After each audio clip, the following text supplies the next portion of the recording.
Time મેળવ્યો મોદી સાહેબ સાથે 10 મિનિટ કે ઇન્ટરવ્યૂ કરવાનો, શું સવાલ કરવાનો? પૂછીશ જ નહીં સાહેબ. I will not waste my time. પહેલેથી એન્ટી બીજેપી છો? નહીં. કોઈ એક ગાંડો નેતા સવારે ઊભો થઈ જાય, સપનામાં આવ્યું મારું બુલેટ ટ્રેન જોઈએ, બુલેટ ટ્રેન લઈ દેવાનું શા માટે? લોકોને બતાવો. ગંધાઈ ગયું છે સાહેબ, આપણી સિસ્ટમ ગંધાઈ ચૂકી છે. આ દેશમાં લોકતંત્ર આગળ જતા પડી જશે. તમે ગાડીની બહાર લટકીને હાથ કરો છો એટલે આજના નબીરાઓ ગાડી પર ઊભા રહીને સ્ટન્ટ કરે કે આટલી બધી હેટ સ્પીચ શા માટે? જ્યારે ચૂંટણી થતી હોય એની પહેલાંના શબ્દો હોય છે, જ્યારે ચૂંટણી પૂરી થઈ જાય પછી એનો જ વ્યક્તિ આખા સમાજનો, વ્યક્તિનો, જમીનનો, કાયદાઓનો બાપ બની જશે કે રાજા બની જશે. આવું કેમ થાય છે? સાહેબ, બેરોજગારી 1 મિનિટમાં હટી જાય. હા.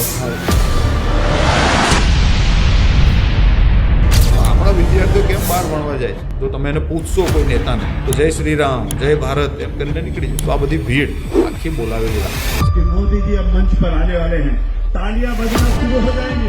ताली बजाइए. ताली कैसे बजाते हैं आप लोग? એટલે એને ખબર છે કે હું ગમે તેટલો બફાટ કરીશ, ભીડમાંથી કોઈ બોલવાનું જ નથી. यहाँ पे तुम्हारे खेत से पैसे नहीं बन रहे हैं, वो देखो चांद है, उस पे मैं तुम्हें खेत दूंगा. आने वाले समय में वहां तुम आलू उगाओगे, वहां मैं मशीन लगाऊंगा और फिर आलू को वापस हम गुजरात में लाएंगे. આવું કેમ થાય? ખાલિસ્તાની પ્રવૃત્તિઓ ચાલુ થઈ અને એ જ સમયમાં પોલિટિકલ પાર્ટીનો ઉદય થાય છે. તો આપણે સ્પેસિફિકલી કઈ રીતે કહી શકીએ કે આ એક પાર્ટીનો જન્મ ધર્મ આધારિત જ થયો છે? એનો ધર્મ તો જસ્ટ એક ફેસ છે. અને જો આ સમાજમાંથી ધર્મને જ કાઢી નાખવાની વાત કરીએ, ખરેખર સમાજ ફંક્શન કરશે? તો એ તૂકવાને રોકવા માટે ધર્મનો સહારો લેવાય છે કે નહીં લેવાય? અચ્છા, તો ભગવાન શક્તિશાળી છે તો મુસલમાનને પેદા શું કરવા થવા છે? અથવા તો અલ્લાહ બહુ શક્તિશાળી છે તો હિન્દુને શું કરવા પેદા થવા છે?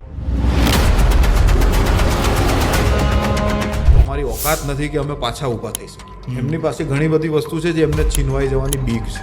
પ્રધાનમંત્રી સાહેબ એમ બોલે છે આપણા કે હું હિન્દુને ધર્મ માનતો જ નથી. So the reference to Hindus in the manifesto We is have nothing not to, हम मानने को तैयार नहीं, हिंदू रिलीजन है, हम मानने को तैयार नहीं है. Hindu is a way of life.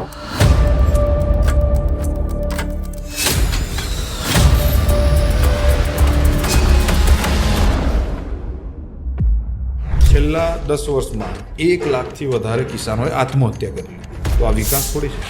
આકા ફોજદારી તો બધા કરે, આમ છે તેમ. 1 નંબરના ડફોળ નેતાઓ મળ્યા છે આપણા દેશમાં. ईमानदारी से सरकार चला रहे हैं, एक एक पैसा हम लोग बचा रहे हैं सरकार का.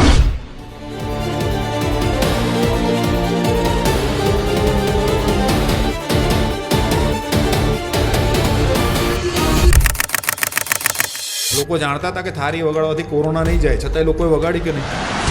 સાહેબ, ભારતની સંસદમાં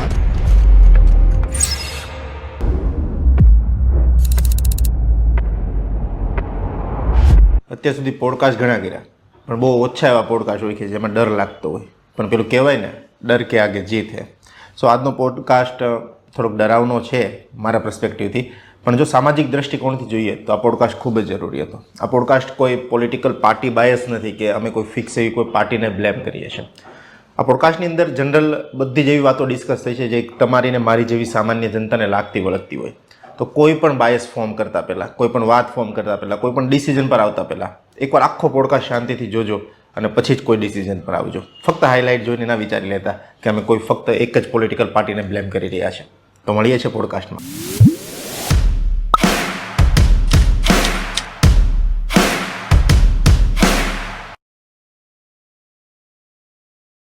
આ એ જ દેશ છે જે આજે ગર્વથી કહે છે કે અમે $4 ટ્રિલિયન ઇકોનોમી છીએ. પણ વાસ્તવિકતા એ છે કે કરોડો લોકો હજુ પણ રોટી, કપડાં અને મકાન માટે સંઘર્ષ કરી રહ્યા છે. આ એ જ દેશ છે જે વિશ્વને વસુદેવ કુટુંબકમ શીખવે છે કે આખી દુનિયા એક કુટુંબ છે, પણ ઘરે જ જ્ઞાતિ, જાતિ, ભાષા અને રાજ્યની સીમાઓ ઉપર વારે વારે લડે છે. આ એ જ દેશ છે જે દુનિયાને ગણિત આપ્યું, જેને ઝીરો આપ્યો, જેને ડેસિમલ સિસ્ટમ આપી, જેને આયુર્વેદ આપ્યું, જેને દવાઓ આપી, જેને પ્લાસ્ટિક સર્જરી શીખવાડી અને અસંખ્ય વૈજ્ઞાનિકો, વિચારકો અને સુધારકો આપ્યા. પણ આજે આ એ જ દેશ છે જ્યાં મોટાભાગના લોકો બેઝિક ઇન્ફ્રાસ્ટ્રક્ચર, સલામત રસ્તા, શુદ્ધ પાણી, સસ્તી સારવાર અને ગુણવત્તાસભર શિક્ષણ માટે લડાઈ કરી રહ્યા છે. વિરોધાભાસ નથી, વિશ્વને જીતવાની વાત કરીએ છીએ, પરંતુ ઘરના ઘા જ તાજા છે. વિકાસ દેખાડીએ છીએ, પરંતુ મૂળભૂત જરૂરિયાતો આજે પણ અધૂરી છે. દેશને ગર્વ તો છે, પણ પ્રશ્ન એ છે આ ગર્વ બધા માટે છે કે માત્ર થોડા લોકો માટે? ચાલો આજે આ વાતને ડિકોડ કરીએ. અને આ વાતને ડિકોડ કરવા માટે આપણી સાથે રાઇટ નાઉ સ્ટુડિયોમાં ઉપસ્થિત છે મિસ્ટર દીપેનસિંહ. કેમ છો સાહેબ? એકદમ મજામાં સાહેબ. અચ્છા, પોલિટિકલ એનાલિટિક લખો છો તમે કે એનાલિસ્ટ લખો છો? Yes. ફૂલ ટાઈમ કરિયર છે, ભણ્યા છો, શું છે? એકચ્યુઅલી છેલ્લા 8-9 વર્ષથી હું રિસર્ચ કરતો હતો. દરેક વસ્તુને સમજવી સાયન્ટિફિક વેમાં. વસ્તુને અલગ અલગ રીતે સમજાય. 2 તરીકા હોય, એક સાયન્ટિફિક વે હોય ને એક પોતાના મનની ધારણા હોય. હું ઓલવેઝ સાયન્ટિફિક વેમાં એને સમજવાની કોશિશ કરતો. સાયન્ટિફિક વેમાં જ્યારે સમજો ત્યારે તમારે ડિટેલમાં જવું પડે એના. તો એ ડિટેલમાં છેલ્લા 8-9 વર્ષથી મને જવાની આદત હતી. કોઈ પણ વાત, તમે કોઈ પણ બિઝનેસ લો, મેં મારા લાઈફમાં 4 બિઝનેસ કર્યા. દરેક બિઝનેસને મેં ઝીરોથી સ્ટાર્ટ કર્યા અને એક હાઇટ પર લઈ ગયો, જસ્ટ બિકોઝ ઓફ ડિટેલિંગ, કે હું એના ડિટેલમાં જોઉં, એના ડીપમાં જતો. તો એના કારણે પોલિટિક્સની અંદર મારો ઇન્ટરેસ્ટ પહેલેથી જ હતો અને દરેક વસ્તુમાં મને આજે એક બ્રોડ એંગલથી જોવાની આદત હતી. એ મને ખૂબ કામમાં લાગી. ધીરે ધીરે હું એમાં ઊંડો ઉતરતો ગયો અને એક સમય આવ્યા પછી મેં એવું વિચાર્યું કે હું આટલું બધું કરું છું, વિચારું છું, તો શા માટે આપણે એનો ફાયદો દેશને થાય એવું કંઈ કામ ન કરીએ. એટલે મેં મારું આખું કેરિયર વાઇન્ડ અપ કરી લીધું અને ફૂલ ટાઈમ હું એઝ અ એનાલિસ્ટ કોઈ પણ પોલિટિકલ ઘટના જ્યારે દેશમાં થાય તો એનું એનાલિસિસ કરવું, અને એ પણ સાયકોલોજીકલ વેમાં. અત્યારે જેટલા એનાલિસિસ થાય છે ને એ પોલિટિકલ વેમાં થાય છે, એક જ દિશામાં, કે આનો પોલિટિકલી શું અસર પડશે. બટ બ્રોડ એંગલ જ્યારે જુઓ તો એનું સોશિયલી શું ઇમ્પેક્ટ પડશે આપણા સમાજ ઉપર, એ પણ જોવું જરૂરી છે. એની મેન્ટલ ઇમ્પેક્ટ શું પડશે, એની એજ્યુકેશનલ ઇમ્પેક્ટ શું પડશે, એની એન્વાયરમેન્ટ પર શું ઇમ્પેક્ટ પડશે, એ જોવું ખૂબ જરૂરી છે. પણ આજના જમાનામાં એ સમગ્ર વેને લઈને એવું કોઈ એનાલિસ્ટ આજે નથી કરતું. એટલે મને જરૂર થઈ કે આ એક ગેપ છે માર્કેટમાં અને એ ગેપ આપણે પૂરવી પડશે. કારણ કે મિસઇન્ફોર્મેશનનું સૌથી મોટું માર્કેટ આજે ઇન્ડિયા છે. એટલી બધી મિસઇન્ફોર્મેશન માર્કેટમાં ચાલે છે. તમે હમણાં જ એક મજાની વાત કરું, જસ્ટ કાલે જ એક વિડીયો જોયો જેની અંદર એવું કહેવાય છે કે આપણા પ્રધાનમંત્રી સાહેબ પાછલા જન્મમાં સુન્ની સમાજના એક મોટા કટ્ટરવાદી નેતા હતા. હવે આ કયા બેઝથી તમે વિડીયો બનાવ્યો? આ વિડીયો લાખો લોકો સુધી પહોંચે છે. હવે જેને તાર્કિક, જેની પાસે રેશનલ થિંકિંગ છે એ એને સમજશે કે આ વસ્તુ ખોટી છે. બટ જેની પાસે એજ્યુકેશન નથી, ગામડાનો વ્યક્તિ છે, જ્યાં ભારતની અંદર આજે હજુ પણ 60-70% લોકો પાસે હાઈ એજ્યુકેશન નથી, એ લોકો આ વાતને કેવી રીતે લેશે અને એની અસરો શું થશે? એની અસરો શું થશે? તો આપણે આ સમજવું પડશે ને આવા સાચા જે દ્રષ્ટિકોણો છે એ સમાજ સમજ મૂકવા પડશે આપણે. અને એટલે જ પછી મેં નક્કી કર્યું કે આપણે એઝ અ પોલિટિકલ એનાલિસ્ટ તરીકે કામ કરશું. અને મેં ફૂલ ટાઈમ, હું અત્યાર સુધી એ જ કરતો, પણ અત્યાર સુધી ઓફિશિયલી નહોતા કરતા. હવે આપણે જવાબદારીપૂર્વક આ કામ કરીએ છીએ કે ડિટેલ એનાલિસિસ વિથ ડેટા આપવાનું. હું અત્યાર સુધી જેટલા વિડીયોઝ બનાવું છું, દરેક વિડીયોમાં હું એક પ્રૂફ મૂકું છું. કોઈ પણ વસ્તુ એમ નથી બોલતો. મારા દરેક વાક્ય અથવા દરેક એલિગેશન સામે એક પ્રૂફ રજૂ કરવામાં આવે છે કે આ વસ્તુ મેં ક્યાંથી ઉઠાઈ છે, આ ડેટા મેં ક્યાંથી લીધો છે. આપણે માત્ર ખાલી બોલવા માટે નથી બોલતા, બિકોઝ મારા જેટલા પણ વિડીયોઝ છે કે કોન્ટેન્ટ છે એને સંદર્ભ તરીકે જોવામાં આવશે.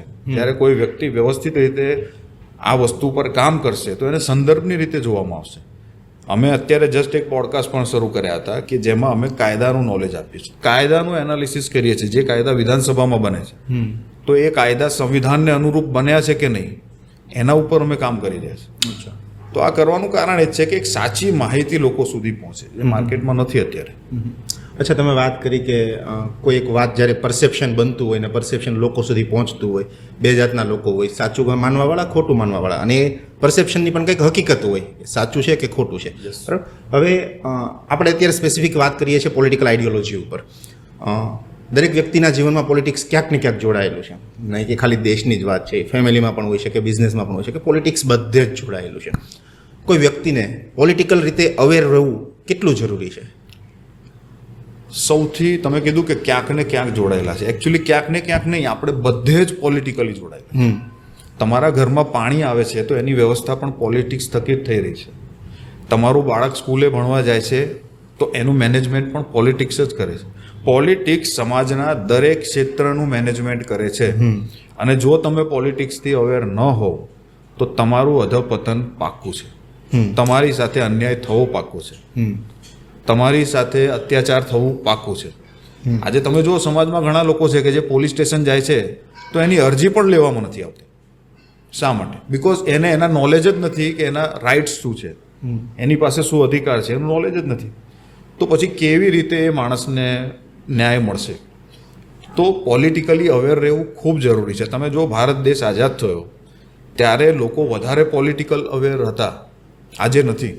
એક સમય હતો, તમે કદાચ નાના હતા ને ગામડામાં જોયું હોય તો રેડિયો ઉપર 10 વ્યક્તિ બેસીને રોજ ડીડીના ન્યૂઝ સાંભળતા, ડીડી ન્યૂઝ. આજે એ જમાનો ખોવાઈ ગયો છે. કોઈ બેસીને ન્યૂઝપેપર પર ચર્ચા નથી કરતું. પહેલાં ગામના ચોરા ઉપર લોકો બેસતા, જે વ્યક્તિને ન્યૂઝપેપર વાંચતા આવડતું તે વાંચતો અને બીજા સાંભળતા, એના ઉપર ચર્ચા થતી કે શું પ્રધાનમંત્રીએ લીધેલું ડિસિઝન સાચું છે કે ખોટું છે. આજે એવી કોઈ ચર્ચા નથી થતી. આજે આપણને ડાયરેક્ટ અલગ દિશામાં કરી દેવામાં આવે છે. મનોરંજનમાં, એક્સ્ટ્રા એક્ટિવિટીઝમાં, ડાન્સમાં એન્ટરટેન કરો, ગરબા ગાઓ, મજા કરો, બસ મજા જ કરો, બટ દેશની ચિંતા ના કરશો. એ અમારા જેવા અપરાધીઓ પર છોડી દો. આ માનસિકતા ચાલી રહી છે અત્યારે. અચ્છા, તમે બહુ બધા વિડીયો બનાવ્યા છે, હું જોઉં છું. જનરલી આપણા પ્રધાનમંત્રી સાહેબ કે એક પર્ટિક્યુલર પાર્ટીને લઈને તમે વાત કરતા હો છો. તમે બાયસ છો કે નોન બાયસ છો પોલિટિકલી રીતે? આમાં એકચ્યુઅલ વાત છે પ્રોપર સમજણની. ઓકે. સમજણ એટલા માટે કે તમે કોઈ વસ્તુ જ્યારે બદલવા માંગો છો તો તમે કોને કહેશો? એક બાળક છે, એને ઘરમાં કંઈક સમસ્યા છે, તો એ કોને કહેશે? એના પિતાને કહેશે? ઓબ્વિયસલી નહીં કે એના પડોશીના પિતાને. એ એના પિતાને કહેશે. હાલમાં આપણા દેશનો બાપ કોણ છે? પ્રધાનમંત્રીજી. સ્વાભાવિક છે. તો તમે કોને પ્રશ્ન કરશો? હું અગર અત્યારે રાહુલ ગાંધીને એમ કહું, કોંગ્રેસના રાહુલ ગાંધીને, કે અમારા રસ્તા જેટલા ખરાબ છે ગુજરાતના, તમે સારા કરાવો, ઇઝ ઇટ પોસિબલ કે કરાવી શકશે? બિકોઝ એ સત્તામાં જ નથી. તો પ્રશ્ન હંમેશા સત્તામાં હોય તેને પૂછાય. જે દેશ ચલાવતો હોય, જેની રિસ્પોન્સિબિલિટી છે એને પૂછાય. જેની રિસ્પોન્સિબિલિટી જ નથી એને પૂછીને આપણે કરશું શું? તો લોકોને એમ લાગે કે હું બસ એક જ વ્યક્તિને પ્રશ્ન કરું છું. અરે ભાઈ, એ જગ્યા ઉપર જ્યારે કોઈ બીજી પાર્ટી આવશે તો આપણે એને પણ પ્રશ્ન કરશું કે what are you doing for our country. કરવું જ પડશે. અચ્છા, તમે એમ કીધું કે એક્ઝામ્પલ લીધું ઘરનું અને દેશને ઘર સાથે જોડ્યો કે આપણા ફાધરને આપણે પ્રશ્નો પૂછતા હોઈએ છીએ, પણ જે આપણા ફાધરને પૂછવાનો જે રસ્તો હોય છે એ, અને તમે જે વાત કરો છો બ્લેમ ગેમની, બંનેમાં બહુ મોટો ફરક છે. પ્રશ્નો પૂછવા આખી અલગ વાત છે અને બ્લેમ કરવું આખી અલગ વાત છે. તો તમે રાઈટ નાઉ એક બ્લેમ ગેમમાં છો, તમે આને કઈ રીતે જસ્ટિફાઈ કરશો? એટલા માટે હું જે બ્લેમ કરું છું ને એ એકચ્યુઅલ ડેટા છે. ઓકે. સપોઝ કરો કે મેં એમ કીધું કે 10 વર્ષમાં, મારા એક વિડીયોમાં છે કે છેલ્લા 10 વર્ષમાં 1,10,000થી વધારે કિસાનોએ આત્મહત્યા કરી છે. તો is it blame or is it a question? આ ક્વેશ્ચન છે કે બ્લેમ છે? ડેટા હોય તો સાચું પણ હોઈ શકે. મેં પૂછ્યું કે શા માટે આ લોકો આત્મહત્યા કરી છે, તો અહીંયા લોકો શું સમજે છે કે હું બ્લેમ કરું છું. I am not blaming, I am asking કે ભાઈ શા માટે આત્મહત્યા કરી રહ્યા છે? સરકાર શું કરી રહી છે? શા માટે આજે દેશના વિદ્યાર્થીઓને છોડીને, દેશ છોડીને વિદેશમાં ભણવા જવું પડે છે? તો ધીસ ઇઝ નોટ બ્લેમ. હું કોંગ્રેસ પર પણ કરી શકું છું આ બ્લેમ કે તમે શું કર્યું 55 વર્ષના રાજમાં, બટ એનો કોઈ ફાયદો નથી, કારણ કે હવે કોંગ્રેસ સત્તામાં નથી. જે સત્તામાં હોય, અમને સાયન્સમાં એક વસ્તુ ભણાવવામાં આવતી, એજ્યુકેશનમાં, અને હું માર્કેટિંગની ટ્રેનિંગ આપતો. પહેલાં મેં ઘણી જગ્યાએ કંપનીઓમાં ટ્રેનિંગ આપી, લોકોને મોટિવેટ કર્યા. તો એક વસ્તુ હું ખાસ સમજાવતો, મને શીખવા મળ્યું હતું એટલે હું શીખવાડતો કે તમે હાલ વર્તમાન જે પરિસ્થિતિમાં છો એ તમારા ભૂતકાળના કર્મોના કારણે છે. અને તમારે તમારું ભવિષ્ય બનાવવું હોય તો તમારે વર્તમાનમાં કર્મ એવું કરવું પડશે, એ ડિઝાઇન કરશે તમારા ફ્યુચરને. તો હવે તમે વિચારો કે આપણે વર્તમાનમાં કામ કરવાનું હોય કે ભૂતકાળમાં કામ કરવાનું હોય? અત્યારે હું દુઃખી છું બિકોઝ મારા ભૂતકાળના કારણે. તો now it's a time to change. મારે હવે ચેન્જ કરવું પડશે તો ફ્યુચર ચેન્જ થશે ને મારું. તો આપણે વર્તમાનમાં કોણ છે? હું છું, તમે છો, સરકાર છે, ને જે સત્તામાં બેઠો છે તે છે. તો આપણે તો એને જ પૂછવું પડશે ને. એ આજે કંઈક કામ કરશે તો ભવિષ્યમાં સારું કરશે. આજે ભૂતકાળમાં જો ભારતની અંદર આઈઆઈટી, આઈઆઈએમ ન બની હોત તો શું આજે દેશને સુંદર પિચાઈ મળ્યો હોત? મોટા મોટા સીઈઓ મળ્યા હોત જે આજે વર્લ્ડમાં જઈને ભારતનું નામ રોશન કરે છે? ભારત માટે કોઈ કામ કરવા તૈયાર નથી સાહેબ. આજે તમે સુંદર પિચાઈને એમ કહો કે ભાઈ તું ગૂગલ છોડી દે, ઇન્ડિયામાં આવીને તું સરકારમાં કોઈ પદ ઉપર ચલાવ, આવશે? ના, કોઈ દિવસ નહીં આવે સાહેબ. તો આપણે આટલું બધું ભૂતકાળમાં થયું જ છે, બસ એનો યુઝ નથી થયો વ્યવસ્થિત.